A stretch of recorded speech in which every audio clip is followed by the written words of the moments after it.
Na hora de equalizar um determinado elemento, um bumbo, uma caixa, um baixo, um violão, enfim, você já se sentiu perdido? Você olhou para aquele elemento e pensou, cara, o que eu faço aqui? Em qual região de frequência eu ataco? Eu faço o quê? Eu aumento as frequências? Diminuo as frequências? Não sei. Então fique comigo nesse vídeo porque aqui você vai aprender um método infalível que vai te permitir equalizar qualquer elemento, qualquer instrumento ou voz. E sem decoreba, tá? Um raciocínio universal extremamente útil. Vamos lá então? Vamos lá, sacada aqui?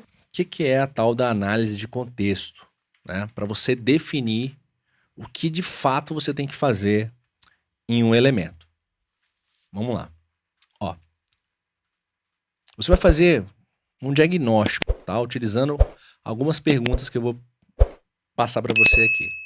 A primeira pergunta que você tem que fazer é: quantos elementos acontecem numa mesma parte da música, numa dada parte da música? Então vamos pegar aqui o refrão, por exemplo, que costuma ser uma parte bem cheia das músicas, né? Que tem uma densidade de arranjos maior rolando ali e tal. Vamos pegar essa música aqui. Vamos dar uma ouvida primeiro. Livre e veloz, pulando ponteiro pra me acelerar. De tanque cheio, de peito cheio pra me amar. Legal, dá pra ver que tem várias coisas acontecendo. A gente tem uma voz principal, uma camada de vozes dobradas, backing vocals. A gente tem uma percussãozinha aqui aguda, que é uma panderola, tocando junto com a bateria, né? A gente tem baixo, a gente tem violão, a gente tem uma guitarra drive de base e a gente tem mais outras duas bases aqui, que é um piano e um órgãozinho, né? Então, quando você tem uma região que você tem vários elementos, ou seja, uma região mais congestionada, obviamente isso vai te exigir uma abordagem mais restritiva. Por quê? Porque a lógica da equalização não é somente sobre melhorar os timbres dos elementos, mas também fazer esses elementos conviverem entre si com a menor concorrência possível, tá? E ir eliminando essas concorrências faz com que você tenha mais clareza na sua mixagem. Então aquela sensação de que a mixagem tá clara, tá audível, você percebe todas as coisas, né? Em termos de equalização, em termos de frequência, vem muito disso, de você colocar cada um no seu lugar e saber definir quem ganha prioridade aqui e ali, tá? Então a primeira pergunta que você vai fazer é essa: quantos elementos acontecem numa dada parte? Depois você vai perguntar: quantos elementos possuem funções semelhantes? Tá? Porque aqui, ó, a gente tem vários elementos, mas pô, aqui é a voz. Depois você tem a bateria, que é um instrumento percussivo. Depois você tem o baixo, que liga, né, a região percussiva com as bases. E a gente tem aqui 1, 2, 3, 4 bases acontecendo nessa parte, tá? Então a gente percebe que, além de ter vários elementos, a gente tem elementos que fazem uma função semelhante, vários elementos parecidos em termos de função, né? Aqui no caso, bases segurando a parte de harmonia da música, tá? A próxima pergunta que você vai fazer é: quantos elementos atuam em regiões semelhantes? Tá? Então vou colocar de novo ali o nosso amigo que dá pra gente aqui um analisador de espectro. Deixa eu solar aqui. Vamos lá, ó. Vamos pegar, né? Como eu falei, tem vários elementos que têm uma função semelhante. Então vamos pegar, vamos pegar geral, desde lá de cima, a voz.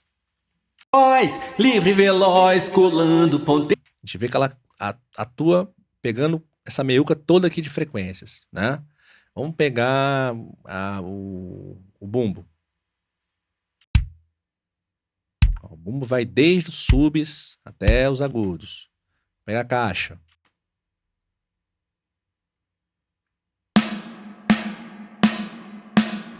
O corpo tá mais aqui nos médios graves, né? Mas tem também a região de médio e sub. E vai embora também até os agudos. Por aí vai. Pega o contrabaixo. Produz grave, produz região de sub, tem bastante médio e consegue até mesmo chegar lá, tem extensão para chegar nos agudos, apesar dos agudos não serem tão relevantes.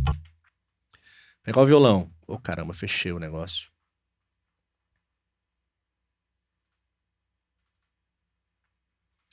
Vou pegar o violão. O violão. Ó. Pega a meiuca aqui todinha. Depois você tem a guitarra. Mesma coisa. Ó. Quase de uma extensão a outra, né? Piano. Pega a meiuca toda aqui. Depois o órgão. Pega a meiuca toda aqui. Isso porque já estão equalizados, né? Já foram restringidos bastante aqui. Mas só para vocês verem que são vários elementos que ocupam uma extensão grande do espectro de frequências, né? Então essa pergunta é uma pergunta fundamental. A quarta pergunta que você vai se fazer é mais específica para o corpo, para o grave, para as regiões profundas do elemento, que é: qual é a hierarquia em termos de grave? Porque, por exemplo, se eu pego um bumbo, eu sei que esse bumbo precisa bastante de subgrave. Ele tem bastante subgrave. Porque essa é uma das funções principais do bumbo, né? Ter esse peso e ocupar essa função. Eu sei que o contrabaixo também vai ter, porém, um pouco menos prioritário do que o bumbo. Então é comum em contrabaixo, muitas vezes, a gente deixar um high pass, mesmo que seja profundo, mas tentar deixar, aqui no caso nem tá tanto, né? Aqui no caso nem tá tanto, nem tive tanta essa preocupação, mas a abordagem mais padrão para contrabaixo é você colocar um high pass um pouco mais alto aqui, justamente para que o baixo não tenha tanta profundidade, não entre tanto na região do bumbo, tá? Então eu sei, falando em termos de hierarquia, poxa, tem um elemento que precisa dominar os subs, tem um elemento que precisa dominar os graves, que é aqui o contrabaixo, tá vendo? Tá com bucha aqui em 80 Hz, tá? E aí se o baixo domina 80 Hz, é muito provável não, eu vou precisar que o meu próximo elemento nessa hierarquia, ele tenha um corte acima dos 80, tá? Então aqui, ó, essa guitarra, esse violão, que é a base principal, ou seja, a base mais profunda em termos de corpo, eu tenho um high pass que é o mais baixo possível para dar corpo para o violão, mas permitindo o contrabaixo atuar sem muita competição. E a gente vai trabalhando dessa forma, tentando o máximo possível e reduzindo essas concorrências, tá? Evitando que os elementos tenham muitas regiões de competição, certo? Então aqui no caso eu poderia ir trabalhando um high pass cada vez mais alto um pouquinho. É uma abordagem muito comum, tá? Essas perguntas, se vocês se fizerem, vocês vão começar a ter equalizações muito mais precisas, tá? Vão começar a ter equalizações muito mais precisas, mantendo cada elemento, tentando o máximo possível encontrar um espaço em termos de frequência para cada elemento, tá? Então eu aconselho fortemente que vocês peguem esse costume, porque cada parte da música pode, inclusive, te exigir abordagens diferentes, tá? E aí eu espero que você esteja gostando. Eu interrompi rapidinho para te lembrar que você pode deixar o seu like nesse vídeo, porque ajuda muito. E também que você deve se inscrever nesse canal, porque a gente está sempre trazendo esse tipo de conteúdo aqui de produção musical, mixagem, masterização, para agregar no seu resultado. Então esse violão aqui, que ele tá com um corte de high pass lá em cima, ele está com corte de high pass lá em cima em 150, tá? Se ele tivesse acontecendo, de repente, se essa música tivesse começado, não é o caso dessa música, mas vamos dizer que essa música tivesse começado voz e violão apenas, e a banda fosse entrar só lá na frente. Isso me permitiria, por exemplo, dividir o violão em tracks diferentes, para eu ter abordagens diferentes. A abordagem da intro da música, que seria voz e violão apenas, tanto a voz quanto o violão, eles poderiam ser muito menos restringidos em termos de corpo. Já quando entra a música, como vai ter, né, bumbo, baixo, um monte de coisa, eu já preciso restringir mais esse violão aqui. Então isso só para dar uma noção. Outro aspecto, esse violão aqui, nessa música aqui, é a base principal. Por ser a base principal, é a base mais profunda, que vai ter mais corpo. Agora, se eu tivesse numa música que tem violão junto com outras coisas e o violão não fosse a base principal, o que poderia ter acontecido aqui? Da hierarquia ter se invertido. Eu ter trabalhado de repente com high pass ainda mais alto e de repente uma base, se essa guitarra base, se aqui fosse um rock, né, uma guitarra base mais marcante, eu iria trabalhar com a guitarra mais profunda e o violão mais alto. Então não existe uma regra rígida, tipo assim, violão, o high pass é sempre 120, esse é o certo. Não, a coisa pode variar justamente em relação à análise de contexto que você faz. Esse violão aqui, por exemplo, eu coloquei um high pass,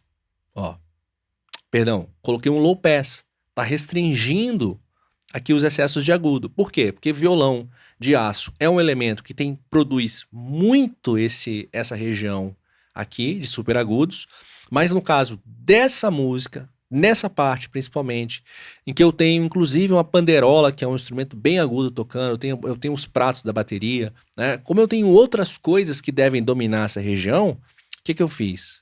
Eu optei por restringir aqui no violão. Mais uma vez, se fosse no início da música só um voz e violão, de repente eu não teria necessidade de ter feito isso aqui, porque ia soar bonito esse violão largo. Então uma regra que você vai ter sempre na sua cabeça é que o ouvido humano, ele gosta do espectro de frequência bem preenchido, tá? A gente quer sempre esse espectro mais preenchido possível, tá? Quando você tem menos elementos, você pode deixar esses elementos menos restritos, porque eles vão ter mais facilidade para ocupar todo o espectro. Pegar desde lá do início dos subgraves ou do início dos graves até os agudos, tá?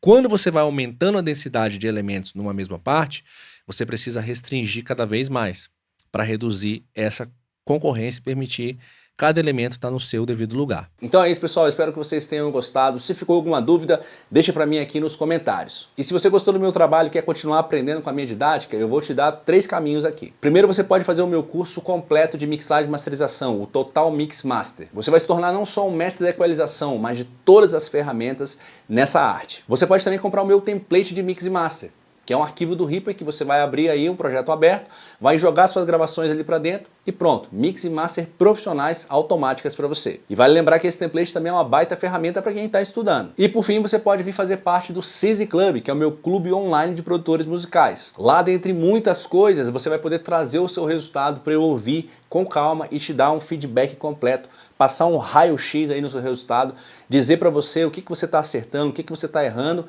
Pode acreditar que isso vira o jogo totalmente. No mais é isso, eu sou o Guilherme Cisi e eu te espero num próximo vídeo. Valeu!